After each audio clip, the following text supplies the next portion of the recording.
BFM Business, l'heure H, l'invité. Voilà donc le dossier Fessenheim qui revient une fois de plus dans l'actualité, puisque je vous le disais, c'est l'Allemagne qui a demandé au gouvernement français aujourd'hui encore la fermeture le plus vite possible. Voilà, on l'a dit très clairement côté allemand, aujourd'hui la fermeture le plus vite possible de la centrale de Fessenheim. C'est Raphaël Omayoun Borouman qui est avec nous ce soir. Bonsoir monsieur. Bonsoir. Bonsoir, vous êtes docteur en économie, vous connaissez très bien ces questions énergétiques, vous êtes co-auteur de cet ouvrage 30 idées reçues sur l'énergie aux éditions de Bouygues. On est heureux de vous avoir avec nous ce soir parce qu'on voulait vous demander où on a été finalement de ce dossier de Fessenheim.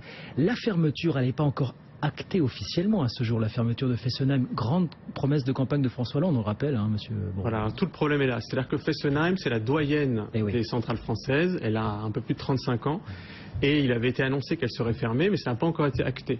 Donc l'un des problèmes de la politique nucléaire française, c'est qu'il y a des effets d'annonce, mais que derrière, il n'y a pas forcément d'études d'opportunité et de faisabilité. C'est ça. Donc il y a un flou qui persiste, et c'est ce qui entraîne un peu des cafouillages et une certaine forme d'amateurisme. Il y a eu encore une déclaration il y a quelque temps de Ségolène Royal qui dit « Nous allons engager le processus de fermeture ». Là, il y a une nuance. On ne dit pas fermer, on dit on engage un processus qui est long en plus, par définition. Voilà. Alors que la promesse de François Hollande, c'était bien de fermer d'ici la fin de son quinquennat, d'ici 2017. Ce ne sera pas le cas de toute façon. Non, ce ne sera pas le cas. Donc là, la date reste floue également. Donc évidemment, rentrer dans un processus, c'est une façon de dire qu'on va fermer sans être très précis. Oui. Et donc ça permet un peu de garder toutes les options sur la table. Et oui, c'est ça. Et donc c'est ce flou qui est maintenu et entretenu. C'est ce flou qui est maintenu et entretenu. Pourquoi? Parce que sur le plan politique, on comprend bien que François Hollande voudrait pouvoir dire aux écologistes, donner ce gage aux écologistes. Mais il y a des questions financières qu'il faut rappeler quand même, monsieur Borouman, derrière tout ça. Oui. Ça coûte cher de fermer Fessenheim aujourd'hui. Oui, alors le coût du démantèlement, non seulement il est incertain, mais en plus, ce qu'on sait par contre, c'est qu'il sera très élevé. C'est-à-dire que démanteler une centrale nucléaire, ça coûte très très cher. Et l'autre problème, c'est qu'il y a très peu de retour d'expérience. Et que les estimations qui existent sont toutes trop basses, c'est-à-dire qu'elles sont peu fiables finalement, et que les provisions qui ont été faites sont insuffisantes. Donc on est face à des provisions financières insuffisantes et des estimations qui sont peu fiables par rapport aux estimations d'autres pays qui sont toutes plus élevées. Il y en a beaucoup des estimations, hein. Ça va de 5 à 8 à 10 voire 15 milliards d'euros parce que démanteler est une chose, mais il y a aussi la nécessité de rembourser les actionnaires. C'est une des plus vieilles centrales, on le disait, mais parce que des investisseurs étrangers ont investi depuis dans Fessenheim. Il faudrait les rembourser, c'est ça? Voilà, il y a tout un problème de coûts et si vous regardez en termes de retour d'expérience, par exemple une centrale qui s'appelle Brennilis en France, elle a une capacité de 70 MWh. Donc on dit oui, on l'a démantelé, on sait comment ça se passe. Mais là, on parle de centrales dont les capacités sont de 1000 à 1500 MW. Oui, c'est ça. Donc c'est beaucoup plus élevé, beaucoup plus important. Il faudrait indemniser les investisseurs, il faudrait indemniser les 1000 personnes qui travaillent sur le site, et puis il faudrait du jour au lendemain pouvoir produire l'équivalent de 85% de ce que produit, de ce dont a besoin la région Alsace aujourd'hui, sans le nucléaire. Oui. C'est ça aussi le problème aujourd'hui. C'est ça. Et alors, je rebondis sur ce que vous dites sur les investisseurs. Parce que si on regarde la valeur EDF, elle est sortie du CAC 40 en décembre dernier. Sa valeur a été divisée par 8 depuis 2008 et ça représente à peu près 136 milliards de perdus en termes de valeur boursière. Et elle est sous perspective négative comme l'ensemble des énergéticiens. Donc pour trouver des financements aussi, là, ça va être compliqué. Donc si on résume tout ça, on ramène Fessenheim à des questions politiques d'alliance avec les Verts. Pour vous, c'est plus une histoire de gros sous aujourd'hui, Fessenheim, si on vulgarise un petit peu finalement? Oui, quand même. Je crains que ce soit une question à la fois de coûts extrêmement élevés, mais surtout d'incertitude en termes de montant financier qui sera nécessaire pour démanteler. Il ne faut pas que la politique nucléaire soit l'otage de calculs politiques. Ce qu'elle est un petit peu aujourd'hui. Malheureusement, oui. Je sous-entends dans votre discours. Où est-ce qu'on va sur le nucléaire? On voit ce qu'était la loi de transition énergétique de Ségolène Royal il y a un an, qui nous dit voilà l'objectif gravé dans la loi. En 2025, nous aurons réduit la part du nucléaire de 75% aujourd'hui à 50% dans 10 ans. On n'y sera pas. Vous avez vu les déclarations encore d'EDF il y a quelques semaines, le patron d'EDF qui nous dit nous ne prévoyons pas de fermeture de centrales au cours des 10 prochaines années. Ça veut dire enterrer la loi. Là, ça veut dire qu'on va dans tous les sens. C'est-à-dire d'un côté, on dit qu'on ramène la part du nucléaire dans l'électricité à 50%, et de l'autre, qu'on prolonge de 10 ans la durée de vie des centrales. Mais ce qu'il faut savoir, c'est que 80%... C'est complètement contradictoire, on est d'accord. C'est complètement contradictoire. Ce qu'il faut savoir, c'est que 80% des centrales françaises ont été mises en service durant 10 années. Donc si on les démantèle, elles seront toutes démantelées en même temps. Donc, le fait de prolonger la durée de vie, c'est aussi un moyen d'amortir un peu le coût du démantèlement. Et comme parallèlement EDF est face à un mur d'investissement qui est colossal, avec le grand carénage, c'est-à-dire la rénovation et la maintenance des centrales, le sauvetage d'Areva, le projet nucléaire en Grande-Bretagne qui va coûter également 20 milliards, et puis le fait que Areva va coûter 2,5 milliards au moins, pour sauver Areva. Si on rajoute là le coût du démantèlement, on est face à un financement qui est... Alors attendez, là on a soulevé beaucoup de points, on va les reprendre un par un. D'abord sur la loi de transition énergétique. Oui, on est d'accord, mais on le savait dès le début de toute façon qu'on ne pourrait pas en 10 ans, de 2015 à 2025, ramener la part du nucléaire de 75 à 50%. C'était acquis pour tous les professionnels depuis le début. Oui, alors soit c'est la naïveté des décideurs politiques, non, attendez. soit c'est une fausse naïveté. Mais c'est évident qu'on ne peut pas réduire de 75 à 50% la part du nucléaire comme si on démantèle pas une centrale comme si on devait fermer une boutique. Mais bien sûr. C'est-à-dire, ça se compte en termes d'années et une forte inertie des systèmes énergétiques. Donc là-dessus, c'était acquis pour vous. Plus le coût, alors, oui. C'est un effet d'annonce politique, oui. Quand vous voyez que la Cour des comptes, par exemple, estimait que démanteler, ce qu'il fallait, pour respecter l'engagement de Ségolène Royal, il fallait, d'après la Cour des comptes, fermer 17 réacteurs sur 58, à peu près le tiers du parc nucléaire. 17 à 20 réacteurs. 17 à 20 réacteurs. Avec un financement, la loi de transition énergétique, c'était 10 milliards d'euros. Oui. Alors que là, on parle la Cour des comptes disait, pour démanteler ces 20 réacteurs, c'est quoi? C'est 100, 150 milliards facilement. Oui, c'est-à-dire que c'était 1,5 fois à 2 fois plus que les estimations d'EDF. Oui. Et je pense qu'on peut faire confiance à la Cour des comptes en termes d'estimation sur ce plan-là. Donc, quand on dit il faut fermer 17 à 20 réacteurs et que ça va coûter 100 milliards, comme le dit la Cour des comptes, effectivement, c'était évident que ça ne pouvait pas être fait dans les conditions actuelles, à la fois techniques et financières. Donc personne n'y a cru dès le début.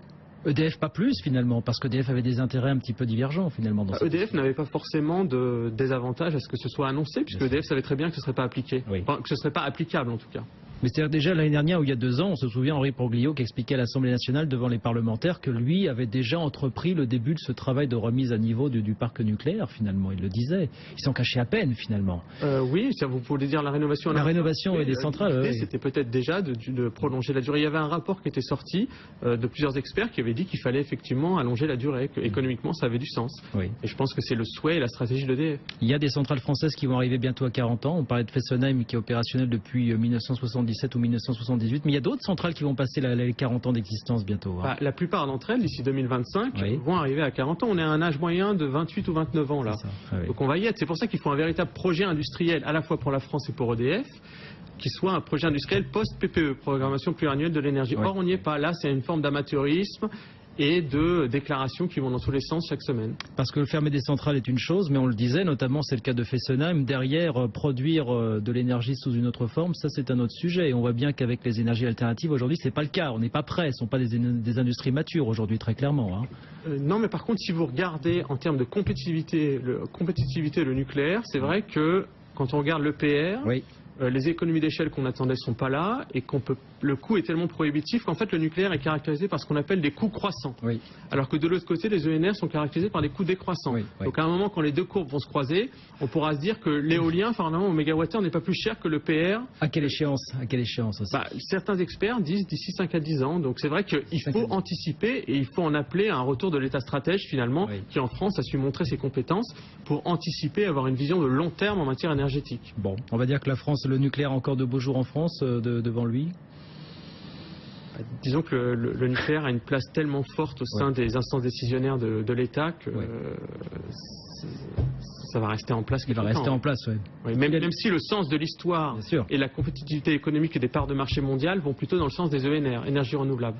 Mais le nucléaire a de l'avenir dans le monde aussi, il faut le rappeler ça aussi, quand même, mine de rien. Oui, mais dans ce cas, il faut rappeler que EDF est aussi en concurrence avec d'autres opérateurs et que certains appels d'offres ont été perdus à l'époque par Areva, notamment chez les Émirats Arabes Unis. Oui, mais ça c'est quelque chose, c'est une tendance qu'on voulait inverser avec l'arrivée d'un nouvel état-major et du côté d'EDF et d'Areva, pour recréer ce qu'on appelait, alors peut-être vous êtes d'accord, certains disent que ça n'a plus aucun sens en 2015-2016 de parler d'équipe de France du nucléaire, mais enfin c'était ça l'enjeu. Sauf qu'aujourd'hui on se rend compte que ça ne marche pas, véritablement. C'est-à-dire que le fait de...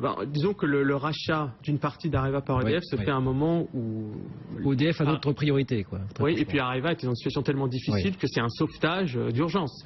C'est pas une anticipation stratégique de long terme avec une cohérence globale. Mais est-ce qu'on a l'offre aujourd'hui? Est-ce qu'on a une offre compétitive sur ce marché des réacteurs? L'EPR dont on a dit pique-pendre depuis des années, trop gros, trop cher, pas suffisamment adapté peut-être aux besoins de certains pays émergents qui n'ont pas forcément le réseau électrique pour supporter un engin d'une telle ampleur. Est-ce que pour vous, il y a une offre véritablement à redéfinir là, votre question est très intéressante parce que si on regarde le surcoût prohibitif de l'EPR à la fois en France et en Finlande, la compétitivité à l'export de l'EDF est complètement décrédibilisée. Donc la France a des ressources dans d'autres domaines, notamment les renouvelables. Il n'y a pas de major, c'est-à-dire de champion des renouvelables dans le monde, donc il y a une carte à jouer aussi. Donc qu'est-ce que doit faire EDF? EDF joue la carte des énergies alternatives aussi. Oui, mais si vous voulez, quand on voit qu'il faut 100 à 150 milliards à un moment pour démanteler le nucléaire et qu'à chaque fois on retarde les échéances, il faut avoir une vision, la définir et la mettre en place. On ne peut pas, si vous voulez, adopter des virages chaque semaine qui sont différents. On va quand même devoir aller chercher, mettre au point une offre compétitive aujourd'hui sur le secteur du nucléaire, revoir l'EPR, un nouvel EPR, d'autres formes de réacteurs peut-être moins puissants pour vous. Qu'est-ce que doit faire la France aujourd'hui? Parce que d'autres concurrents sont là, parce qu'on sait que ça va se jouer du côté de la Chine, mais que les Chinois vont pas rester les bras ballants et qu'eux aussi vont essayer de mettre en place leur propre technologie, de les imposer évidemment. La France a de plus en plus de concurrents et en plus il y a une hausse prévue des tarifs de 30 à 50%, donc l'électricité qui était prévue pour être très compétitive pour les consommateurs français aussi, ce sera plus le cas d'ici 5 ou 10 ans. Donc il y a un problème de compétitivité à l'export, mais aussi en termes de coûts pour les consommateurs français. Nucléaire, je le disais, marché d'avenir encore dans beaucoup de pays. Il y a beaucoup de pays qui s'apprêtent à passer quand même de grosses commandes dans les prochaines années. Il y a l'Arabie Saoudite, il y a d'autres pays en Amérique latine peut-être. Oui, mais c'est plus la dynamique qui avait lieu durant les 30 dernières années. Il y a un nucléaire quand même qui est... Le centre de gravité, si vous voulez, comme vous le dites, s'est déplacé vers l'Asie. Mais il y a beaucoup de pays, les États-Unis maintenant sont sur le gaz de schiste, ils sont indépendants sur un autre plan. Donc je ne suis pas sûr que les relais de croissance et les débouchés soient aussi présents qu'il y a quelques années, qu'au début des années 2000. C'est ça. Donc l'idée c'est de dire que Fukushima n'a pas été qu'une parenthèse, on est d'accord là-dessus. Véritablement, il y a un élan cassé. Il y a évidemment les pays qui ont décidé de sortir du nucléaire, comme l'Allemagne évidemment, mais à côté de ça, beaucoup nous ont dit, mais attendez, n'enterrez pas le nucléaire, on aura besoin du nucléaire encore plus que jamais dans les prochaines années, les prochaines décennies finalement. Oui, mais les normes de sûreté ont tellement augmenté que ça contribue justement à la croissance des coûts du nucléaire et donc à sa moindre compétitivité par rapport à d'autres énergies de plus en plus compétitives. Vous voyez, au Japon par exemple, on a encore du mal à redémarrer les réacteurs. On en a redémarré un quatrième qui d'ailleurs s'est arrêté assez rapidement. Il y a encore 43 potentiellement qui peuvent fonctionner. Est-ce que vous croyez qu'on rallumera les 43 au Japon? Au Japon, si vous voulez, il y avait une sorte d'endettement tellement élevé par rapport aux dépendances aux énergies fossiles que finalement le lobby nucléaire ou industriel l'a emporté. Mais là, les prix du pétrole sont tellement bas qu'il n'y a plus cette histoire de facture énergétique très élevée. Oui, c'est ça. Le nucléaire, dont on n'a pas fini de parler, tout comme Fessenheim. Merci beaucoup. Merci d'être venu nous voir ce soir, Raphaël Omayoun Borouman, doctorant d'économie. Et ce bouquin, donc, on rappelle, un co-auteur des 30 idées reçues sur l'énergie aux éditions de Boeck. Merci d'être venu nous voir ce soir sur BFM Business.